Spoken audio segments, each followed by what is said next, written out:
से 20 सालों में आप देखेंगे कि 20 सालों में नीतीश कुमार जी के अंदर, मैं ये नहीं कहता कि जरूरी बदलाव नहीं हुए, जितनी जरूरत थी नीतीश कुमार जी का एप्रिशिएबल था, उनका हम लोग प्रशंसा करते हैं। लेकिन उसके बाद सबसे ज्यादा जो सीसीए एनआरसी का मुद्दा, एनआरसी के मुद्दे के बाद आप देखेंगे नोटबंदी का मुद्दा हो, अभी सबसे ज्यादा जरूरी वक्फ का मुद्दा हो। हालांकि वक्फ के मुद्दे पे इन्होंने क्या किया कि पत्रकार को कुछ कहते रहे, डायलेमा में पब्लिकों को कुछ रखा, फिर जाके सांसदों को अलग कह दिया कि आप वहां जाके सदन के अंदर समर्थन कर दीजिए। इस तरह की पॉलिटिक्स। और फिर सीसीए एनआरसी में भी आप देखेंगे नीतीश कुमार जी, 2-3 चीजें मैं आपको बताने के लिए सोच रहा था कि नीतीश कुमार जी सीसीए एनआरसी के मामले में आप लोगों ने देखा होगा कि सदन से बाहर बोले कि मैं इसका समर्थन नहीं करूंगा। फिर जाकर केंद्र की सरकार को सांसदों के जरिए उनको समर्थन भी करवा दिया अपने जीते हुए सांसद से। जब वो समर्थन कर दिए सीसीए एनआरसी में, फिर वो बोले कि बाहर से आके बोले कि नहीं मैं इसको बिहार में लागू नहीं करूंगा। अरे भाई, किस तरह बिहार के लोगों को आप मूर्ख बनाएंगे?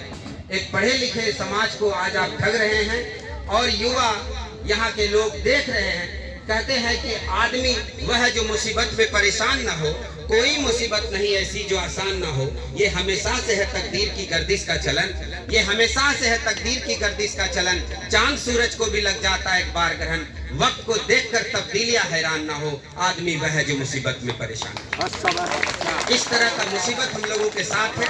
शमीम अनवर साहब के साथ हम लोग तन मन धन के साथ खड़े हैं। कहते हैं कि आगे अभी आप देखेंगे नोटबंदी के टाइम में और कोरोना के टाइम में इस तरह लोग जूझ रहे थे और शमीम अनवर साहब दिल्ली में बैठकर बिहार के अन्य जिले के बच्चों को भी उनके घर पहुंचाने के लिए तत्पर रह रहे थे।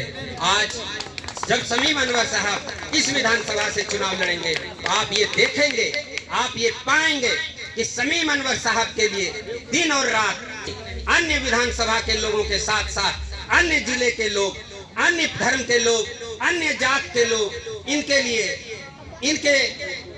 इनके शख्सियत से वाकिफ होकर आप देखेंगे कि अन्य राज्य के लोग, कई पदाधिकारी, उनकी पूरी फैमिली दिन रात शमीम अनवर साहब को जिताने के लिए एक करते रहेंगे।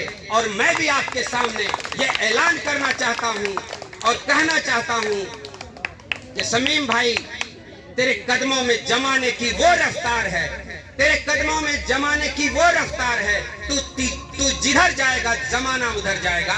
इस बार देखेंगे कि विधानसभा इस बार शमीम अनवर साहब को विधायक बनाकर बिहार विधानसभा में भेजेगी। बहुत बहुत शुक्रिया।